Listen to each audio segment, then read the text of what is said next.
Crown Jewel 2023 is in the books, and it was a fun show with some very safe decisions, but also some heartbreaking ones, and we're going to get into all of those. And I'm not dressed like this because I want to. I'm contractually obligated because we hit some goals in the Twitch stream. Anyways, I'm Princess Peach, aka Santi, and we're going to be reviewing Crown Jewel 2023. And hey, as always, don't forget to subscribe to the channel, ring the bell for notifications if you're a wrestling fan. I know you're going to fall in love with this channel, so go ahead and subscribe, okay? We upload daily wrestling content. We don't ever miss days. So first, let's start off with talking about the actual crowd, the Saudi crowd, because in recent times, international shows have been made so much better by the crowd. What I will say is that this was probably one of the more exciting Saudi Arabian crowds. That being said, they were like very selective about the things that they were excited about. There was no excitement in the air whatsoever for any of the women's matches. I don't know if it's like a cultural thing, but it's like they were afraid to make any sort of noise or root for any of the women that were in the ring, whether it was the Rhea Ripley 5-way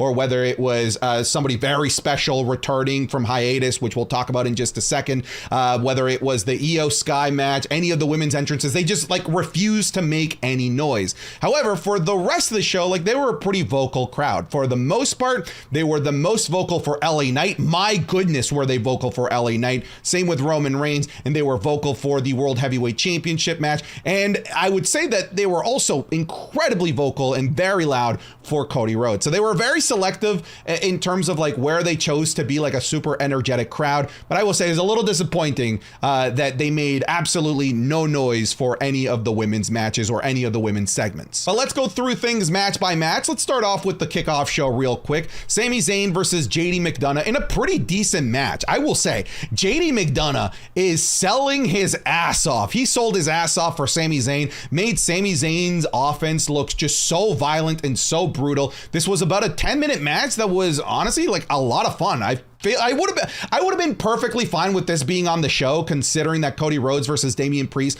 was on the show already, and that's kind of just like a Monday Night Raw rematch. So hell, if you had Cody Rhodes versus Damien Priest, why not have Sami Zayn versus JD McDonough? And the crowd, of course, loves Sami Zayn. He's like a cultural homeboy over there. Overall, as a kickoff show match, I'm gonna give that an A+.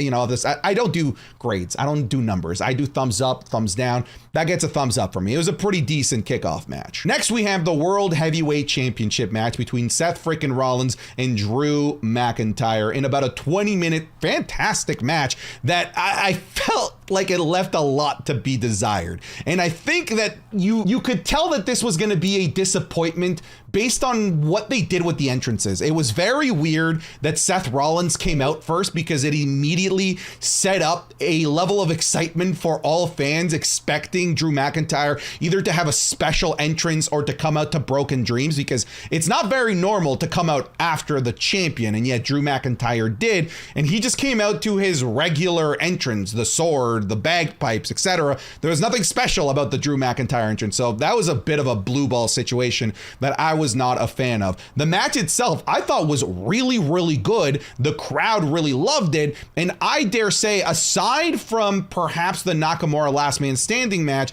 I think that this was Seth Rollins' most entertaining bout. I will say that. Like in terms of just like a proper one-on-one match with no like crazy stipulations, I think this is better than anything that he did with Finn Balor. I think this is better than the one-on-one match with Nakamura. So at the very least, there's a bit more excitement to Seth Rollins' title reign, because I think this match was quite good. Drew McIntyre looked great in the match. He had some fantastic offense. I just think it was the wrong choice. Like, if I'm being honest with you, I'm a little disappointed that they didn't pull the trigger on Drew McIntyre. And honestly, the fact that he didn't come out to like any sort of special entrance should have been a dead giveaway that Drew McIntyre was not going to be winning this. And he lost completely clean. And I don't know where they're planning on going with this. Perhaps they're going to take this, to a storyline where he starts to maybe head down a dark path. Where there was a segment backstage where Rhea Ripley just kind of looked at him and said, "Hey, I told you so," with her eyes.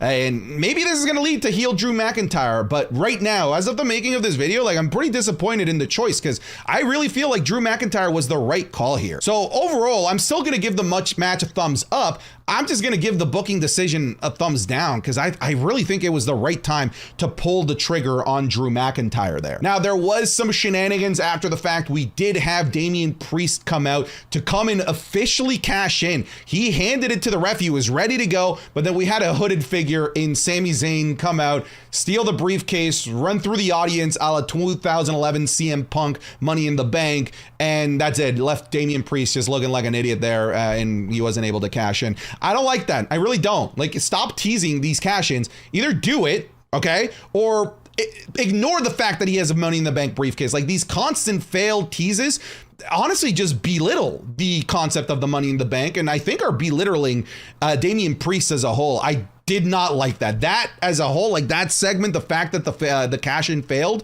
or wasn't even able to cash it in because of hijinks, funny shenanigans with Sami Zayn, I don't like that. That gets a thumbs down from me. You guys in the Twitch chat are fucking killing me right now. Next up, we have Rhea Ripley taking on Nia Jax, Raquel Rodriguez, Shayna Baszler, and Zoe Stark. And what was a predictable outcome. We did have Rhea Ripley win, and I do think that is the right call. Shout out to Rhea Ripley for getting a WrestleMania-like entrance that was super ominous, super mysterious. What was a little bit weird is that it went from like really soothing, calming, like Arabic music to like, this is my brutality. It was just a weird juxtaposition, but at least it's cool to see the women's champion feel special, and she got pyro. Like, she just got like a super grandiose entrance. I thought that was fantastic. The match itself, I thought was really good, but if you only had the audio of it, you'd think it was really bad because, again, the Saudi audience made no noise for no one, not even Rhea Ripley. No one was getting any reaction from the Saudi audience. So the Saudi audience really did not do this match any justice because it made it feel worse than it actually was, because from a work rate, I actually thought that this was really good. It was really fun. Every single one of the women felt badass, and that was the narrative of this. Who is the most badass woman of the WWE? Shayna Baszler felt strong. Raquel Rodriguez had a great moment where she picked up Nia Jax for a Tejada bomb. We even had Zoe Stark just look like an absolute maniac out there. If anything, I think the weakest looking woman in this five-way was Nia Jax. Ultimately, the result was predictable, but it was the right result, and I think that the match was quite good, even if the audience did not care for it. This gets a thumbs up from me. Next, we have the saddest match of all of them. We have Solo Sikoa defeating John Cena in a singles match, which went on about 16 minutes. A match that I really thought was going to get about 5 minutes of screen time. So we got quite a bit of John Cena here. And the match itself wasn't anything special. Like, this is an aging John Cena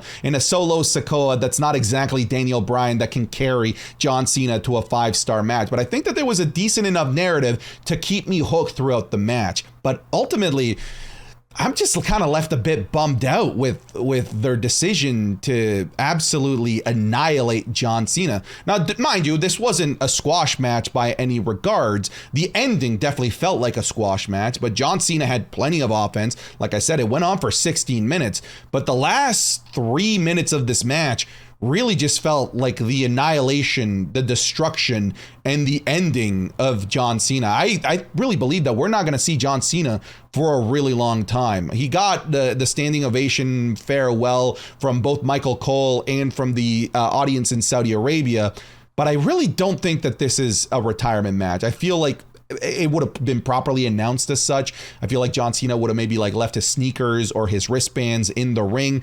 But it was just a sad match, especially for me, like seeing my childhood hero, John Cena, somebody that I've been watching for the entirety of the time that I've been watching WWE, because he debuted when I started watching wrestling in 2002. And I fell in love with John Cena in 2004, 2005, when I was 11, 12 years old. I know that I look like a 75-year-old Dominican baseball player, but I'm only 30 years old. And John Cena was my childhood. He was my teenage years. And now, like, there's just such a special place in my old aging adult heart for John Cena. And to see him be taken out back and slaughtered like that really bummed me out. Now, it made Solo Sikoa look like an absolute freaking badass. So mission accomplished, but that hurt. Like, just, I want to give it a thumbs down purely because of just like how visceral of an emotion it made me feel. but I think that's what they were going for. I think they were trying to crush my soul, while in the process making Solo Sikoa a monster of the WWE for the next 15 years.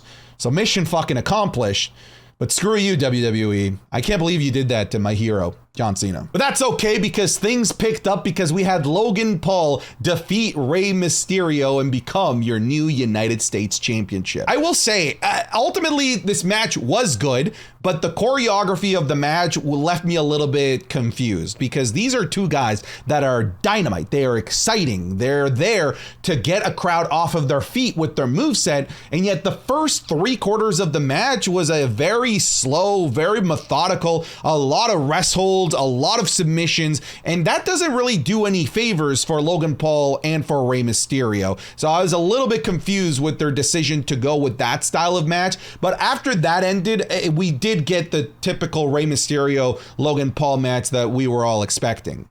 Shout out to Logan Paul too for literally saving Rey Mysterio's life in a spot that like Rey Mysterio was going to lawn dart himself on his head, and Logan Paul, like a veteran, like legitimately saved Rey Mysterio. So W on Logan Paul for that. Like I said, the match started off slow and methodical, but it got much better. It got a little bit overbooked at the end with brass knuckles. We had Logan Paul's, I think he's a manager or something, and then Santos Escobar getting in there, and then the brass knuckles were left in the ring. Logan won with the brass knuckles. It was a bit of an overbooked mess, but ultimately it kind of worked for me because it was just a fun overbooked mess. I think for me, the highlight of this was actually the very end when Logan Paul goes up to Rey Mysterio and starts like hugging him and calling him a legend. I love you, Rey. You know I had to do this because I had to win the championship. And Rey goes, you know what you did? He's like, no, I don't know what you're talking about. I love you, Rey. That's probably my favorite moment. Just Logan Paul gaslighting Rey Mysterio and making himself believe that he's the good guy in this. I loved it.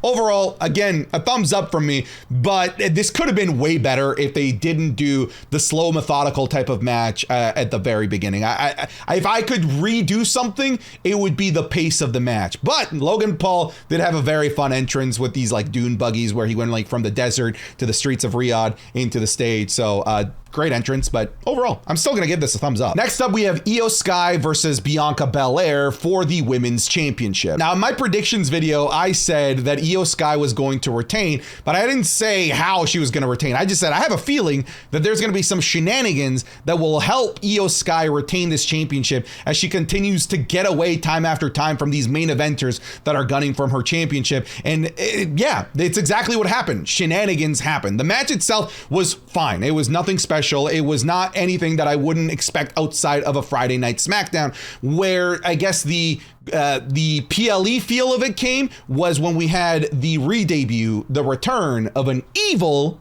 badass looking, by the way, Kairi Sane, who attacked Bianca Belair for what felt like 20 minutes, and the ref just like refused to like look and acknowledge that Bianca Belair was being beat up on the outside, and ultimately Bianca eventually rolled back into the ring, got hit with a moonsault, and Io Sky picked up the win. Okay, so a couple of things here. Audience, once again, Saudi audience, like show some love to the women here. All right, you guys made no noise for any of the women's matches. You made no noise or even acknowledged Kairi Sane. I really feel like they should have saved Kairi Sane's return for Chicago and Survivor Series. I feel like that Chicago audience would have appreciated Kairi Sane's return a heck of a lot more. They would have appreciated that beautiful elbow that she hit on Bianca Belair. So the Saudi audience kind of dampened this whole moment. I would give the match, honestly, a thumbs down. It was definitely nowhere near as good as their match at Backlash.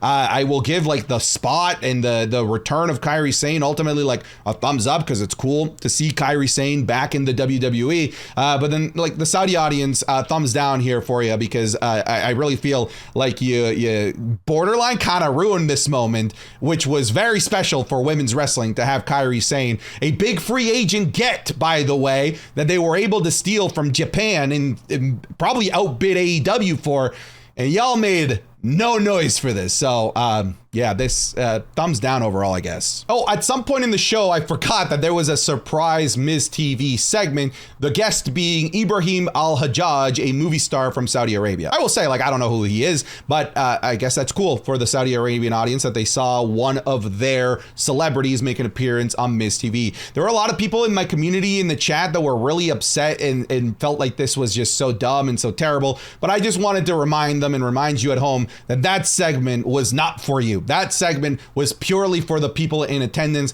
I did not care for it because I don't know who that is. I've never seen any of his movies and I probably never will. But that segment was designed for the ground up for the Saudi audience, not for many of you that don't live in Saudi Arabia. Most of you that don't live in Saudi Arabia that watch my videos. So go easy on it, all right? Just let the Saudi crowd have their fun little pop for their celebrity, okay? I wish it had been Cristiano Ronaldo though, all right? That's the big letdown, all right? Because at the very least, had it been Cristiano Ronaldo, all of us could have been in on the fun. Because I wasn't in on the fun. This was nothing to me. It meant nothing to me. So I'm not gonna rate this. I just want to let you know that there's a Miz TV segment with a movie star named Ibrahim Alhaj that you might not know who that is. Next up, we have a recap of Monday Night Raw. It was Cody Rhodes versus Damien Priest. Cody Rhodes did bring the Saudi crowd back to life. My goodness, do they love Cody Rhodes? They were super hyped for him. That entrance had so much pyro to the point where it kind of spoiled that LA Knight wasn't winning because he basically used all the pyro budget. Overall, the match, it was just so meaningless. That's the problem. It just felt unnecessary. It was just a recap of every episode of Monday Night Raw. You can already guess it if you haven't seen this. Yes, Cody Rhodes is winning. Yes, Damien Priest calls out for Finn Balor, for Dirty Dom, and for the Olive Garden looking ass dude, JD McDonough. Yes, Jey Uso comes out to help Cody Rhodes. And yes, eventually Cody Rhodes turns things around and wins this. The match is fine. It's just like I've seen this every Monday. In some way, shape, or form. This match had no business being on this on this whole card. The match is fine, okay? It's just like I'm telling you, you've seen this 1,000 times, okay?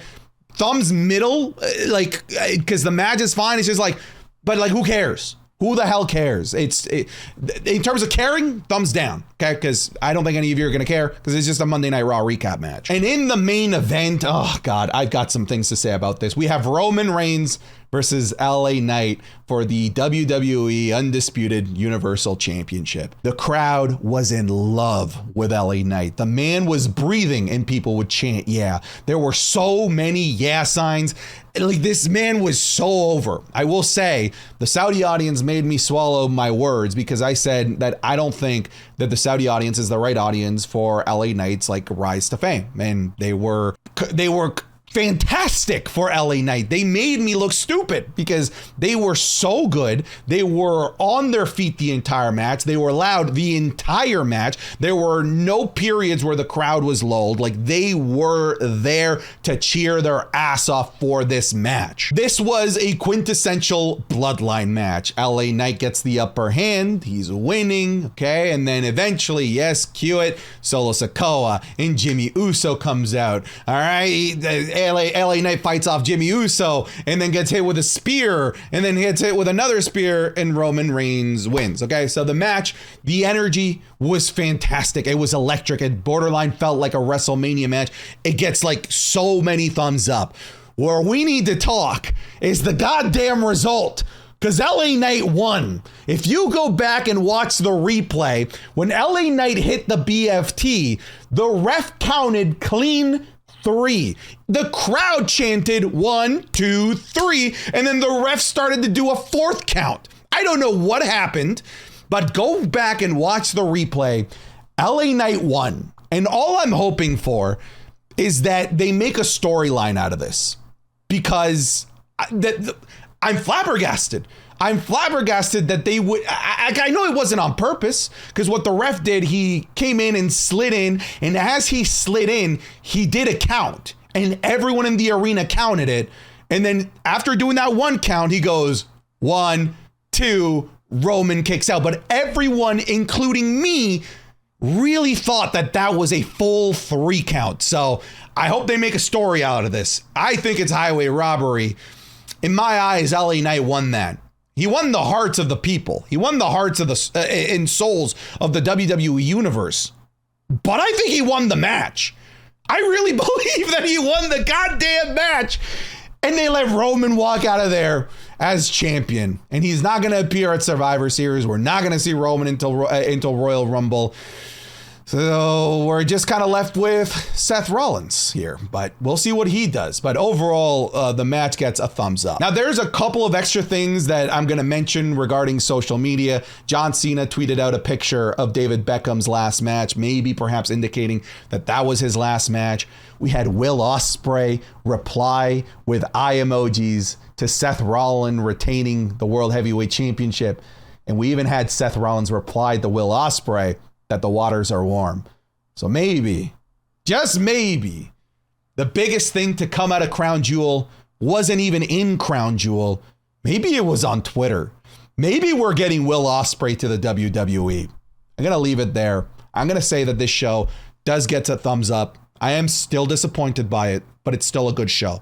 It's okay to be disappointed because your expectations weren't met. But it's not okay to simply just say that the show is bad because your expectations weren't met. Objectively, it's a good show. I just didn't love the decisions that happened here. That's it. I'm done. Go check out twitch.tv/SantiZap if you want to watch this together as a community. Patreon.com/SantiZap if you want to get the podcast early and extra content. But that's it. I'm done. Get out of here.